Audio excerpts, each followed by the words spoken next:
All right, so today we'll be talking about the second part of molecular genetics, but a far shorter lecture, I assure you. Specifically, what we'll be talking about today is how cells modify their chromatin to change DNA accessibility and to regulate genes, gene expression. So that includes HATs, or histone acetyltransferases, HDACs, histone deacetylation complexes, and chromatin remodelers themselves. Then we'll move on more specifically to the regulation of transcription itself, and we'll define different approaches or strategies that cells use towards transcription regulation, such as coordinated regulation and the mediator protein complex that they use to do that. We'll wrap up with a discussion of combinatorial control, and that will be it. So just as a refresher from last week, you've seen this slide before, but DNA is wrapped up primarily in nucleosomes. Nucleosomes are the fundamental unit of DNA compaction. And here we have a histone octamer core. At the top, we see it in yellow. And in the bottom, we see those individual histone proteins colored in different colors. And the DNA is wrapped around that histone spool, about 150 base pairs per nucleosome. And we also talked about the histone tails in the last week's lecture, just to set the stage for what we're going to move on to now. But the amino terminal ends, or the beginnings actually, the very starts of the histone proteins, those ends are a little bit wispy and unstructured, and they project out of the histone core itself, out of the nucleosome proper. And we made the point last week that DNA is negatively charged because of the phosphates on the backbone of that DNA, and the histones have a native positive charge. They're rich in amino acids that are positively charged, and so there's this favorable electrostatic interaction between histone proteins and DNA. Negative DNA likes to interact with positive histones, and so that facilitates this wrapping. And we also said that those ends of the histone proteins, not only are they projecting out from the nucleosome itself, but they also have positively charged amino acids on them, and we call those the histone tails. So, chromatin remodeling refers to a cell's ability to manipulate nucleosomes and move them, either remove histone cores, place histone cores on naked DNA to wrap that DNA, or shift the position of nucleosomes from one region of DNA to another. All of that is chromatin remodeling. And the complexes that achieve chromatin remodeling, specifically the complex that achieve the shifting of a nucleosome from one region to another, use physical force and physical energy to unwrap DNA from one nucleosome and rewrap that DNA simultaneously onto an adjacent nucleosome. So they migrate a nucleosome from one region to DNA that's adjacent either before or after the nucleosome. And these chromatin remodeling complexes, they use energy from ATP to do this. So here's a little bit of a schematic of that. The chromatin remodeling complex itself is in green. The nucleosome histone core is once again in yellow, and the DNA wrapped around that nucleosome is in red. And what I want you to pay attention to is this blue region. Well, all blue regions here indicated on the DNA, the light blue region, the moderately blue region, and the dark blue region. And so what we're going to see is that this chromatin remodeling complex, using the energy of ATP, is going to rotate this histone core, and in doing so, it's going to unwrap the DNA here on the right so that more of this light blue region is exposed, and it's going to further wrap this moderate blue color. So we see that moderate blue color is moving in a counterclockwise fashion.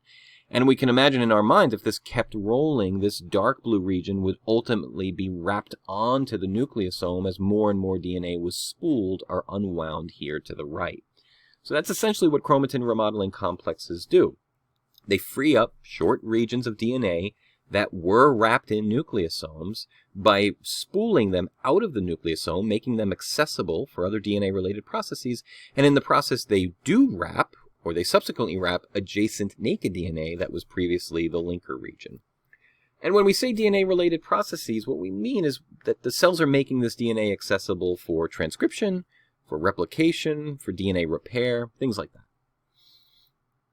These chromatin remodeling complexes can also rearrange clusters of nucleosomes. We call these nucleosome arrays, making the DNA between the nucleosomes shorter, so shortening the linker DNA, or expanding, exposing the linker DNA.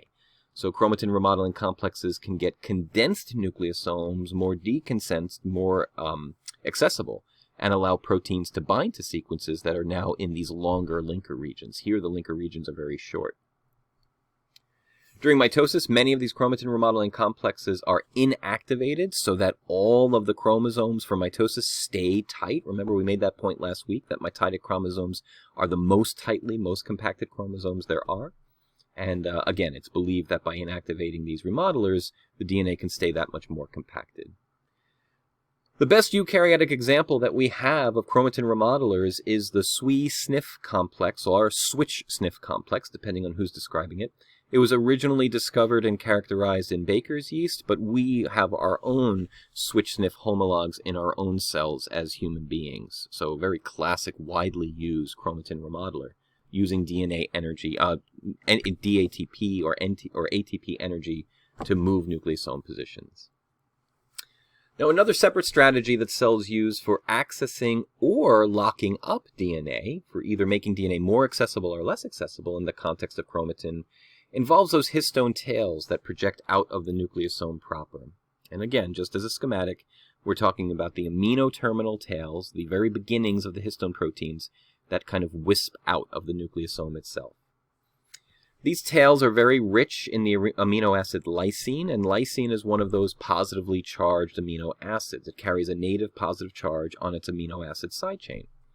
And, not surprisingly, this positive charge interacts favorably with the negative backbone of DNA, and this helps lock nucleosomes in place. So even the histone tails themselves kind of wrap around and interact favorably with those negative phosphate groups on the DNA and keep the DNA from being mobile, keep the DNA locked on that nucleosome. Now, what makes these lysines interesting is that they can be covalently modified by enzymes. They can be acetylated. And when lysines have acetyl groups added to them, when they're acetylated, this acetylation neutralizes that positive charge. So the lysine goes from positively charged to not charged. It goes from interacting favorably with DNA to having no real preference for DNA at all. And that's done by histone acetyltransferases, or HATs, enzymes that add these acetyl groups. So this acetylation loosens the association with DNA and weakens the DNA's stability on the nucleosome, so it makes the nucleosome easier to move. Now that can be reversed. Acetylated lysine amino acids can be deacetylated. The acetyl groups can be removed, and this restores the positive charge. And once the positive charge is restored, those lysines once again interact favorably with the backbone of DNA, and this locks the nucleosome in place once again.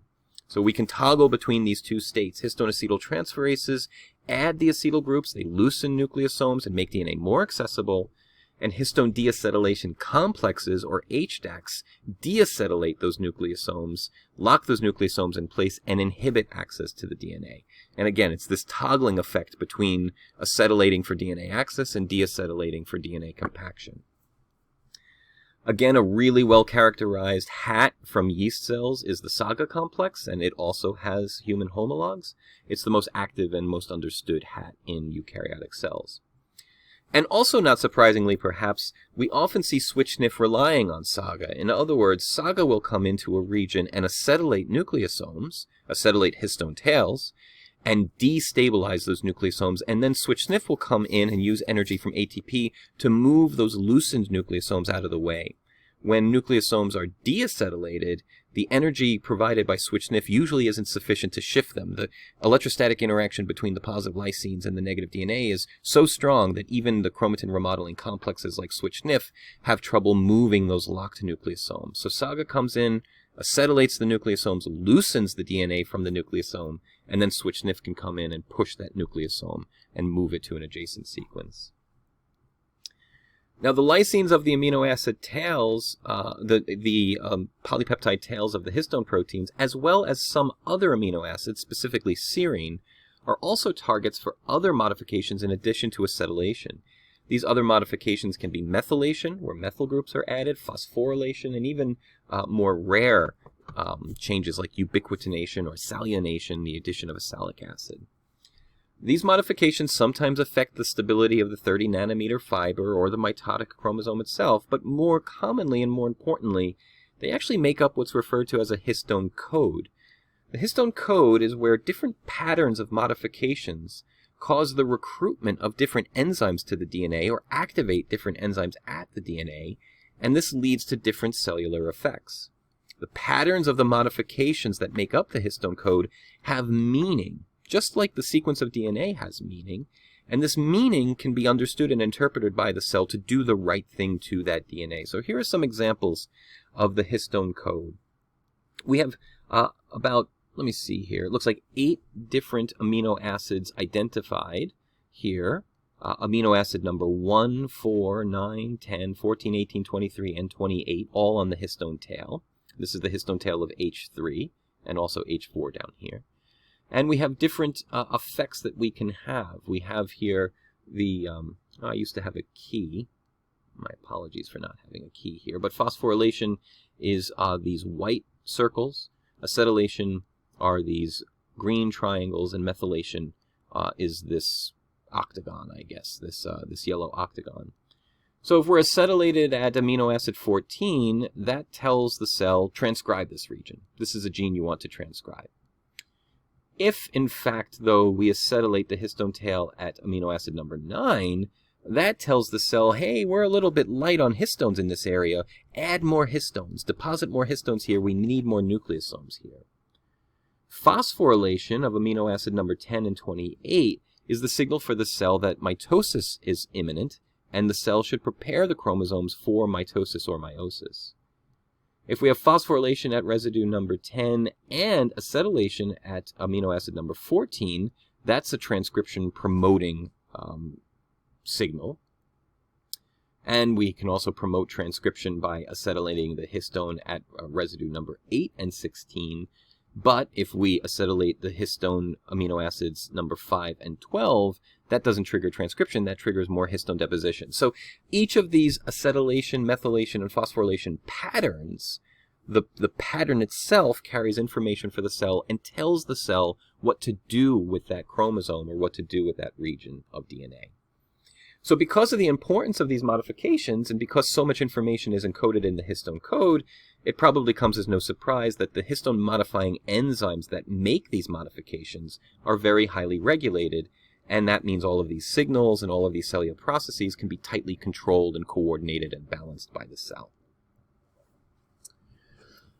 So, moving on, as I'm sure you already know from other classes, an organism's genome contains all of the information, all of the genes needed to make all of the proteins and all of the RNA that organism will ever need across its entire lifetime.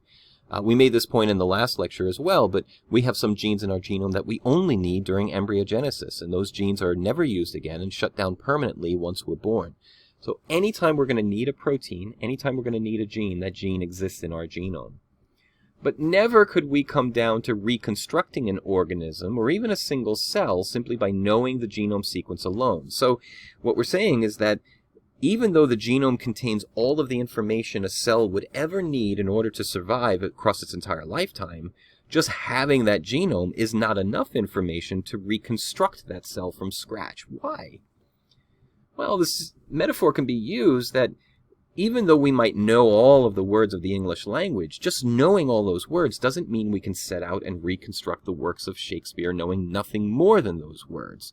Something else is needed, additional information is needed than just the raw building blocks of the words of the English language or the raw building blocks of the genes of the genome. We need to know how each of these components fits together and is connected first, and then we can reconstruct. And that's really where the complexity of eukaryotic cells lies. It lies in how these genes come together and how they're regulated, how their expression is regulated, both temporally in time, from the beginning of that cell's life to the end, and spatially for complex organisms like us, what tissue types those genes are regulated in as well. So the proteins and RNAs made by a cell, and when and where they are made, temporally and spatially, play the largest role in determining the fate of the organism. If we knew not only all the genes of the genome, but the patterns by which all those genes were regulated, then we could reconstruct an organism from scratch. So gene regulation, the regulation of expression, really is the key feature.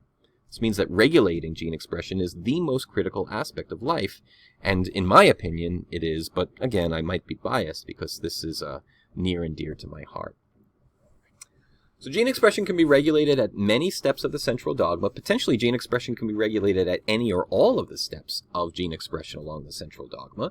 We can regulate gene expression at the point of transcriptional control. We can stop a gene from being transcribed, but we can regulate the processing of that messenger RNA. Remember, no messenger RNA will even leave the nucleus unless it is fully processed and circularized. So if we can block any of those processing steps, we can impede the messenger RNA's ability to leave the nucleus and it will never be translated. We can regulate the transport itself of the RNA. We can regulate the lifespan of the RNA so that it quickly degrades, making it inactive and untranslatable. We can regulate translation itself as a process, and then even once we make the protein, we can regulate the activity of that protein so that it can or can't do its job. And now I'm very, very much stepping on the toes of biochemistry and biochemists. I've left my lane as a molecular geneticist. That's what biochemistry really is as a discipline, as a field. It's the study of protein behavior, protein regulation, enzymatic mechanisms, enzymatic effects and dynamics, etc. With all that said, though, the most common point of regulation for any gene activity is transcriptional initiation. Most genes are regulated at that first step 1, transcriptional control. The question is, why? Well, each step of this process requires a great deal of energy. Every time you add a single nucleotide onto a growing chain of messenger RNA, you're burning the equivalent of 1 ATP. So if you have a messenger RNA that's 100 nucleotides long, you've burned the energy equivalent of 100 ATPs just to make that messenger RNA. Processing it takes more energy, exporting it takes energy, translation takes a huge amount of energy. So as you go further and further down this chain of events of the central dogma, you've used more and more energy. Because of that, making proteins is expensive, making RNA is expensive. It makes sense that if you don't need a protein, if you don't need gene expression, to regulate that process as early as possible, wasting the least amount of energy. So what makes more sense to you? Starting gene expression, getting halfway or more done, burning all that energy, and then deciding, oh, you know what, I actually don't need that protein, and wasting all of that energy. Or deciding at step 1, hey, I'm never going to need this protein right now, I'm not even going to start making it at all, I'm not going to spend any energy on this at all. And this idea of energy conservation really is a hallmark principle not only of all regulation, but pretty much of all of biology. Cells will often do what costs the least amount of energy when given the choice, because we've evolved to optimize our energy usage. So transcription initiation, the very beginning of transcription, is most commonly controlled, and it's controlled at least in part by DNA binding proteins. Whether we're talking about bacterial cells or our own cells, RNA polymerase begins the process of transcription at a gene's promoter, at that starting point for transcription. And again, in our cells, gene promoters are TATA boxes bound by TATA binding protein of TF2D. Transcription usually begins about 50 bases upstream of the start codon, so we always have what we refer to as a 5' UTR, a 5' untranslated region, UTR. A region that lies after transcription but before translation, so the ribosome never will translate this region. That's a little bit of a buffer room. It just gives the ribosome a place to land. And all genes, regardless of cell type, have additional DNA sequences near the promoter that are not transcribed but are used as the on-off switch for the gene. And these are called regulatory sequences because they regulate the gene's activity. These range from very simple short sequences that are truly active or inactive, turns the gene on or off, very much a toggle switch for gene activity, to very, very complex long sequences that function as molecular microprocessors and allow gene expression to be fine-tuned at very nuanced levels. A little bit more messenger RNA, a little bit less, a little bit more protein expression, a little bit less. We see genes fall into all these categories and those in between. Now, regardless of that, I've said this time and time again, that DNA can't do anything, right? It just stores information. So how is it possible that regulatory sequences regulate gene activity? How do regulatory sequences do anything if DNA is not dynamic? And the answer is the regulatory sequences themselves don't do the regulating. Instead, they are simply binding sites or landing pads for proteins that we call transcriptional regulators. So regulatory proteins bind to these regulatory DNA sequences. And when they do, it's the proteins that bind to that DNA that cause the effect on gene expression. So here we see this light blue protein as a transcription factor. It is what is going to either turn on or turn off this gene. And it looks as though it needs a cofactor, protein X, as well. So the transcription factor and protein X are going to act on the gene regulating its activity. They are regulatory proteins. They are transcription regulators. The DNA they're binding to, which recruits them to this particular gene, that DNA is the regulatory sequence. So the sequence itself is doing nothing more than providing that protein with a place to bind, a place to land, a place to do its job. So here we get a little bit more of a zoomed-in view. In red and blue, we see the two strands of the DNA region. This is the regulatory sequence. It is a binding site for the protein. The protein binds to this sequence specifically by making direct contacts with the bases here of the DNA, but it's the protein that is turning the gene on or off. So, to boil it down, it's the combination of the regulatory sequence providing a spot for the protein to bind and the regulatory protein itself bringing the activity that makes this process work. Without the protein, gene expression would not be influenced, and without the regulatory sequence, the protein wouldn't know where to bind to exert that influence. So by interacting directly, the sequence and the protein work together to allow gene regulation to occur. The simplest prokaryotic cells have hundreds of regulatory proteins, even in their simple cells. We have thousands of regulatory proteins in our cells. Again, this is important. This is critical. Gene regulation is the most critical aspect of molecular genetics, and the regulatory proteins that achieve that regulation are the most critical proteins for that process. Cells become specialists. Brain cells become brain cells, and liver cells become liver cells simply because of the proteins they express. And what's driving that protein expression are regulatory proteins. So we've got two threads here so far in this lecture that we're about halfway through, more or less. We've got this idea of nucleosome dynamics and chromatin remodeling that we introduced initially, and then this idea of transcription regulation. Now let's bring these two concepts together. How can cells regulate transcription by using nucleosomes? All eukaryotic DNA processes, replication, transcription, DNA repair, must deal with the context of chromatin. Remember, in a living cell, the lowest level of compaction we ever see is the 30 nanometer fiber. Never do we just see nucleosomal DNA, so all DNA in our cells is highly nucleosomal. It's coiled bundles of nucleosomes, and cells must deal with and work around that in order to access genes for transcription. Nucleosomes which wrap the Tata box inhibit transcription. By wrapping the Tata box in a nucleosome, that sequence is unavailable for Tata binding protein to bind to. In other words, TF2D can't bind to the promoter because the promoter is sequestered in a nucleosome. If TF2D can't bind, A and B won't be recruited, F will have no place to escort RNA polymerase II, E and H won't come in, that gene is not going to be transcribed. This Tata box sequestration in a nucleosome has been exploited evolutionarily as one of the primary mechanisms for gene regulation. Now, we can negatively regulate a gene, of course, but we can also activate a gene by exposing its Tata box, making it accessible for TBB binding. Many activator proteins, many transcriptional activators, recruit HDACs. We can think about why that is. Maybe we'll talk a little bit about that on Friday. And many repressor proteins recruit HDACs, and again, we can think about why that might be. That said, HDACs are largely activating, HDACs are largely repressive, but chromatin remodelers tend to be involved in both activating and repressing modalities, and again, we can contemplate why that is as well. In any event, we can bring this story together to see that things that loosen nucleosomes, such as HDACs, make DNA more accessible. Things that tighten nucleosomes, such as HDACs, make DNA less accessible.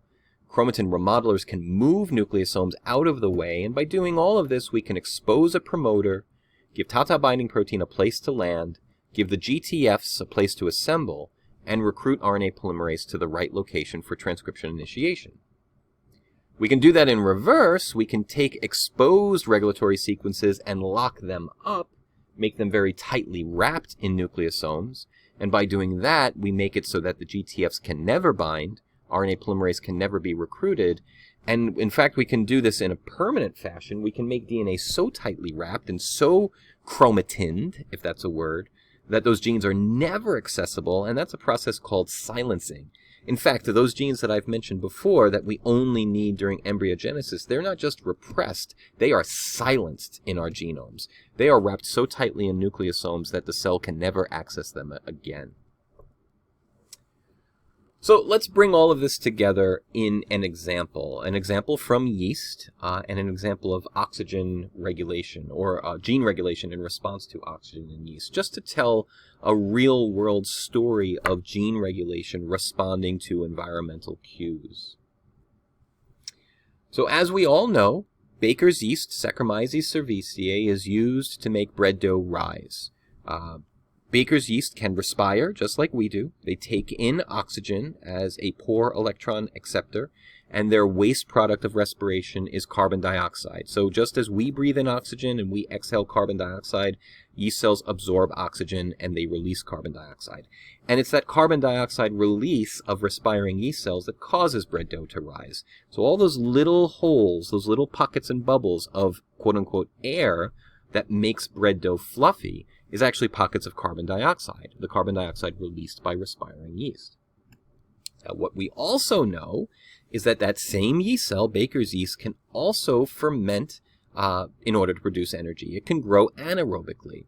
You take oxygen away from us and we die. You take oxygen away from yeast and they simply switch to an alternate metabolism, a metabolism of fermentation where they can make ATP in the absence of oxygen because of their ability to convert sugars not into carbon dioxide, but to convert sugars into ethanol.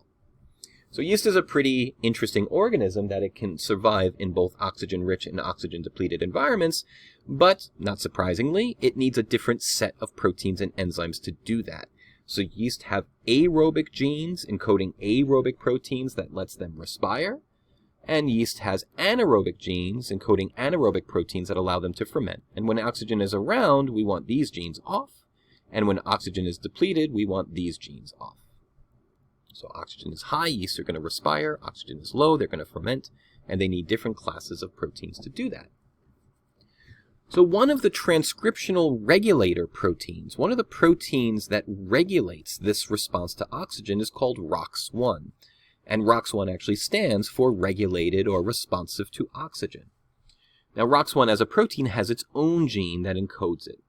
And that gene is activated by HAP1, a protein called HAP1. So when oxygen levels are high in a yeast cells are able to make heme, the same heme that we make in our hemoglobin, yeast makes, but yeast uses heme as an oxygen detector. If yeast cells are able to make heme, that tells the yeast cells that oxygen must be around. And if yeast cells are unable to make heme, that tells the yeast cell that oxygen is depleted.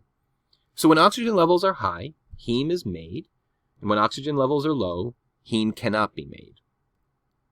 When heme cannot be made, ROX1 cannot be expressed, and the system kind of dead ends here. So when oxygen levels are low, the ROX1 protein is never made.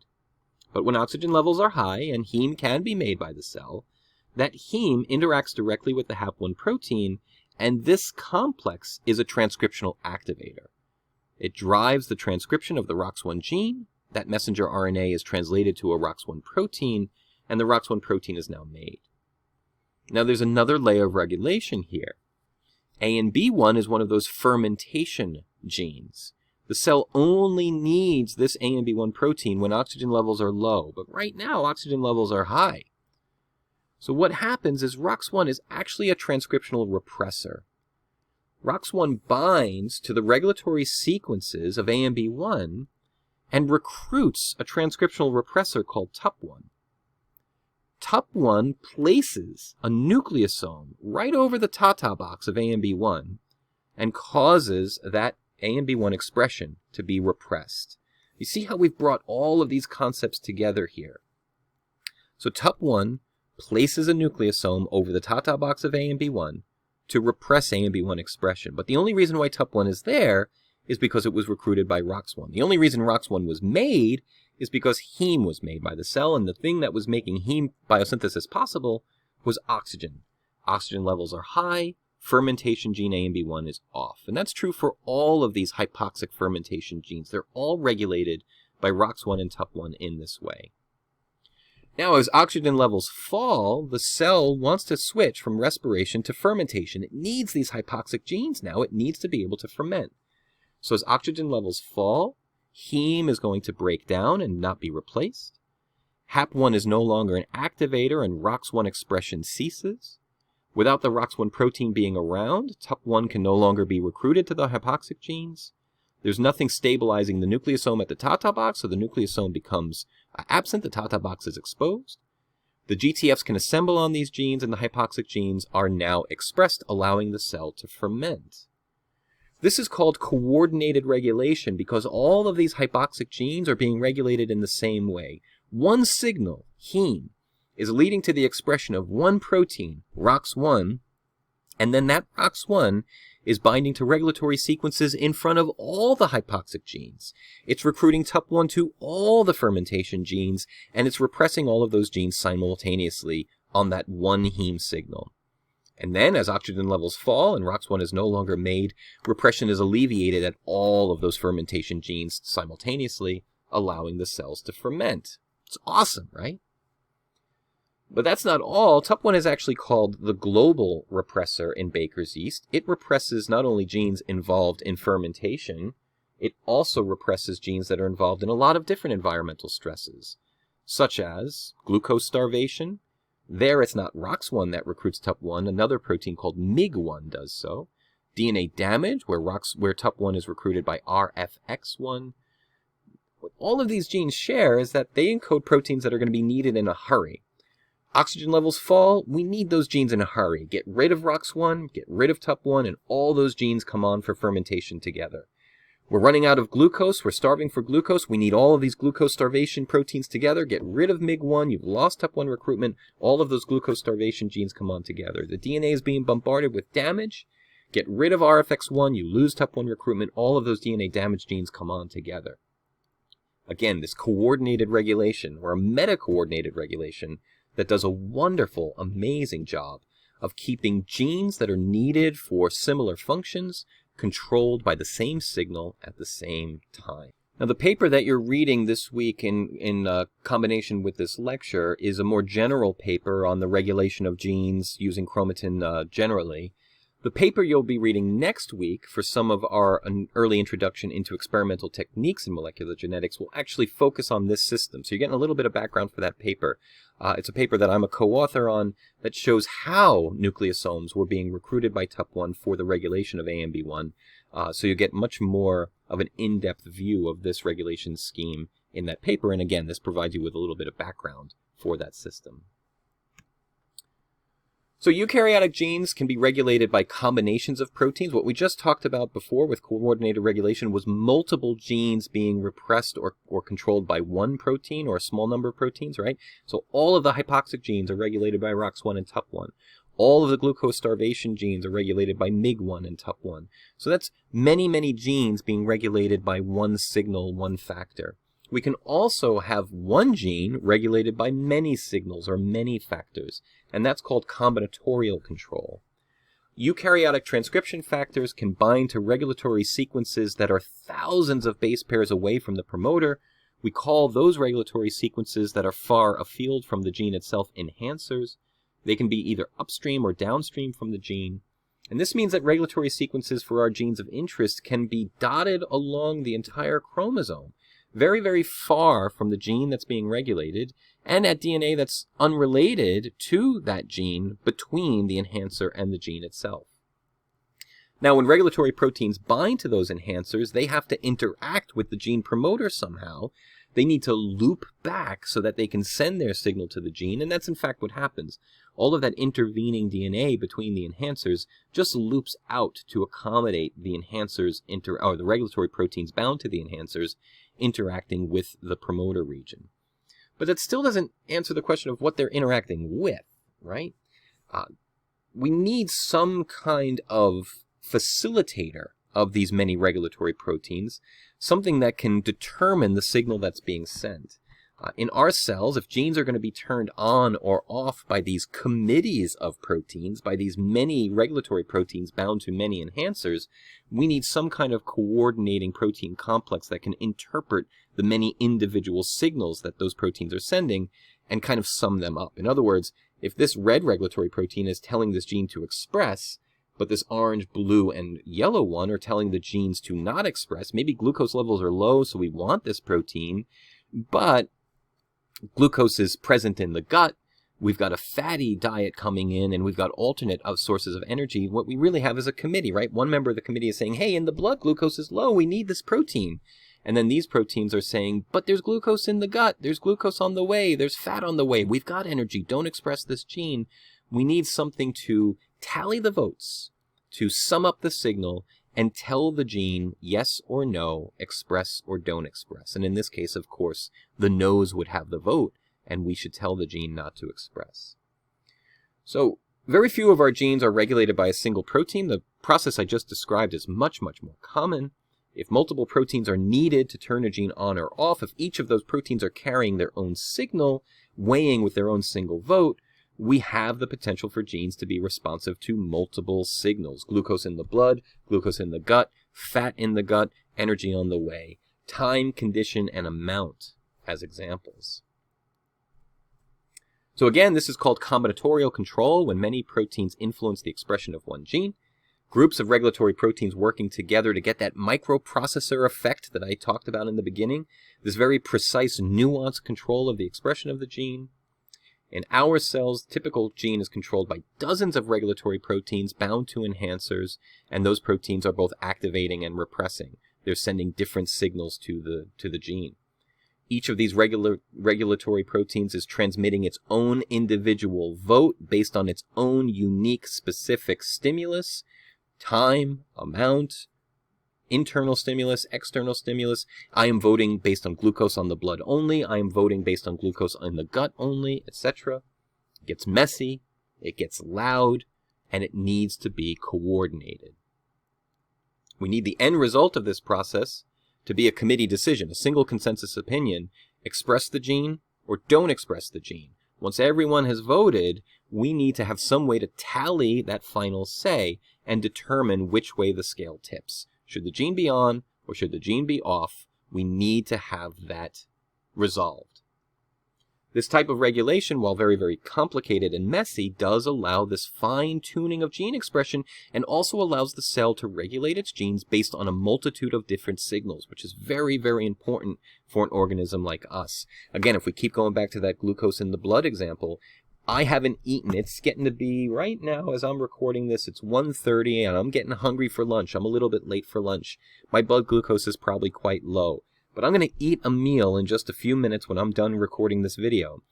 In that time between I've eaten my meal and that glucose gets into my blood, my body's sensing low blood glucose, but it shouldn't do anything about it because glucose is on the way. I've just eaten. And in that case, we want those genes to be responsive not only to blood glucose now, but to other energy sources and stimuli, and that's what combinatorial control allows. So what I've been dancing around here is this need for a facilitator to count these votes, to sum up these signals from all these regulatory proteins. The question becomes, who counts the votes? Who coordinates all of these signals to give the gene a yay or nay? And that is Mediator. Mediator complex is the complex that takes the votes of the dozens of transcription factors bound to their dozens of enhancers and actually allows them to interact with itself with Mediator and sums up their signals. So Mediator is this purple protein complex that sits right on top of RNA polymerase II and the GTFs. It's right on top of the DAB-Phe complex, the pre-initiation complex, but it is directly interacting with the regulatory proteins. In eukaryotes, activators function more to grant RNA pol II, RNA polymerase II, permission to proceed with transcription and leave the promoter. In other words, they don't actually affect RNA polymerase recruitment. RNA polymerase was already recruited by the GTFs. What activators do is actually trigger TF2H to phosphorylate the CTD tail of RNA polymerase, freeing it from the pre-initiation complex and allowing it to proceed on with transcription. So, mediator, this huge protein complex that sits on RNA polymerase II, draped over the entire pre-initiation complex. It itself is made up of dozens and dozens of proteins. It is a relay complex serving as an intermediary between all of those regulatory proteins and RNA polymerase II itself, well, and TF2H. So mediator hears all of the signals from the activators that are activating. It hears the repressive signals from the repressors. It sums those signals up into an overall yes or no for transcription and passes that simple yes-no decision on to TF2H to allow RNA polymerase II to proceed with transcription or not. The current understanding of mediator is that somehow mediator, receives all of the signals affecting the gene, positive and negative, activating and repressive, and integrates them into a summative signal. And it transmits that summative signal on to RNA polymerase II through TF2H. Mediator can send an activating signal or a repressing signal, and it's basing that on whatever it hears from the regulatory proteins at the enhancers that are interacting with it at any one time. Mediator is conserved through all euks. It was first isolated and characterized in yeast, no surprise, but we have mediator. The mediator complexes are largely the same. There's a central core mediator that's found almost identically in all eukaryotic species, and then each species seems to have different, more unique, specialized accessory proteins that differentiate the mediator between species. Again, it's about 24 proteins overall, very, very large and impressive complex. Now, that's all about eukaryotic genes. Combinatorial control and coordinated regulation is how we get eukaryotic genes regulated, but just to kind of touch on the prokaryotic world, we can also achieve coordinated regulation in prokaryotes. We can have multiple genes turn on or turn off together in a combined way in prokaryotes, but we do that using operons. An operon consists of a single promoter that has multiple genes tied to it. So if that one promoter is on, then all of those genes, all of those coding regions that are attached to that promoter will turn on simultaneously, be transcribed, and be translated. And if that one promoter is off, then all of the genes attached to that promoter will be repressed together. Very, very simple system, very, very elegant, but doesn't allow the fine-tuning microprocessor effect that we see in combinatorial control. So again, either all of the genes tied to that promoter are on, all of the genes are off together. An operon is this unit of one promoter and the genes that it controls. Complexity of eukaryotic cells makes operons unfeasible, so that we can fine-tune gene regulation. We really needed a more nuanced, more controllable system, such as the ROX1 TUP1 yeast story that I told earlier. I mean, if you just think about mitosis as an example, how many proteins do you think cells need for mitosis? They need cells for the chromatin compaction itself into a mitotic chromosome. They need proteins to make up the kinetochore at the centromeres. That's what the microtubules are going to attach to. They need the microtubules themselves to assemble. We need to pull the chromosome. I mean, you're talking about a really, really dynamic process, probably requiring hundreds of proteins. And the cell needs all of those proteins at the same time, right? Just as the cell is approaching the M phase of the cell cycle, mitosis, just as G2 is dying down, the cell needs all of those proteins simultaneously. And once mitosis is done, the cell needs to get rid of all those proteins simultaneously. Perfect example of coordinated regulation. The cell needs all those proteins at a specific time in the cell cycle for a specific region. And it needs to achieve that in a committee environment where many, many transcription factors are voting yes and no from their enhancers, and they're speaking to mediator. Mediator is the coordinator, the head honcho, that is going to take all of those votes and determine where the scales tip. Are the scales tipping towards being ready for mitosis and we're going to turn all these genes on? Or are the scales tipping against mitosis and we're going to keep these genes off? Mediator is the decision maker. Now you imagine all these genes scattered around the genome because we don't have operons. They all have the same cellular processes. They're all listening to the same thing. Mediator is at all of their promoters. And each of these genes has their own enhancers, has their own regulatory sequences that are casting their votes. Now when one transcription factor is made by the cell, it binds to that last pivotal enhancer. It casts that tie-breaking vote. it tips the scales, speaks to mediator, and now all those genes turn on together. Or when the process is over and that activator is lost, it's taken off of the scale, it's no longer casting its vote, mediator turns all those genes off together. So at the same time, in a coordinated fashion, through a single purpose. So mediator really is the critical component of all of this. I've been building a case of criticality all through this video. We know that genes are critical because they encode the proteins. We know that proteins keep a cell alive, but genes alone are not enough. It's the regulation of those genes that's most important. Regulating the genes is really what allows life to thrive because it allows cells to be responsive and adaptive. Well, regulating genes means we need regulatory sequences and regulatory proteins, but then we need something to hear those regulatory proteins, and it's only through that thing, a mediator, that the effects of the regulation can be manifested. So mediator is arguably one of the most important complexes of life.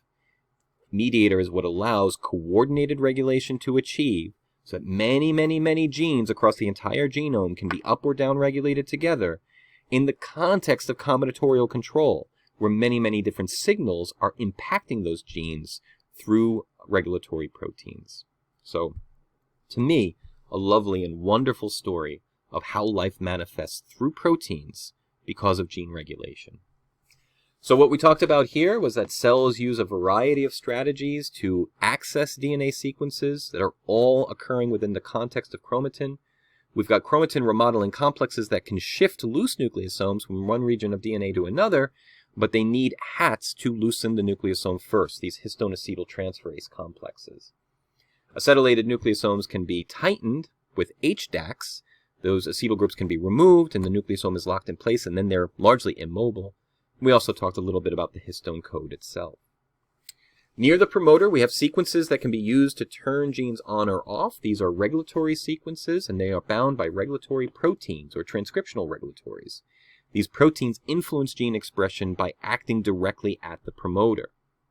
But more commonly, we have transcriptional regulators that bind very far away from the gene at enhancers. And they make up a committee of proteins that are calling for the activation or repression of the gene based on their own unique signals.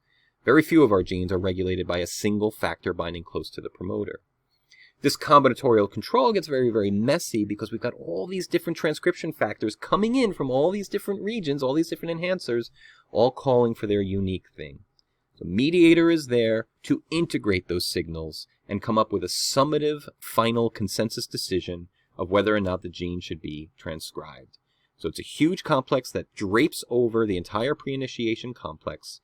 Mediator hears all of the disparate signals from all of the activators and repressors that are coming in from the enhancers and relays the summative signal to RNA polymerase II. We use the hypoxic gene A and B as an example of coordinated regulation in yeast so that we can have some context for how genes are regulated in a coordinated fashion. And we ended by saying, based on the set of proteins that are already made by a cell, many genes are kind of precariously balanced in the I am about to transcribe but not going to transcribe state. And one final scale-tipping transcription factor is often the last piece that seals that gene's fate for transcription and allows the cell to make these proteins that it needs. So a lot of our genes are kind of balanced on this tipping point of expression, and one more signal tips the scales. So that wraps up the first 3 lectures of this class. We've talked about DNA genetically, talked about DNA physically, and we talked about DNA informationally. We now have some understanding of how genes, in the context of Mendelian genetics, allow proteins to be made and how those proteins influence life. As we move on to the next group of lectures, we're going to switch gears from a learner to an experimenter and start to see how we can design experiments in the lab in order to tease out these facts and understand more about DNA. So until then, thank you for watching and have a great day.